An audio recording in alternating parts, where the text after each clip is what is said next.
Вот Армен. Мен номері 45-ші Бауыржан Момышұлы атындағы 45-ші гимназия мектебінде оқимын. 4Ж сыныбы. Мен өзімнің жазғы демалысымды осы ата-апамның фазенциясында өткіздім.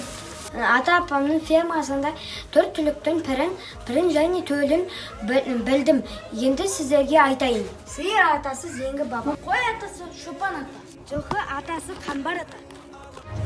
Егемен елің көргендерің алашым айбарым.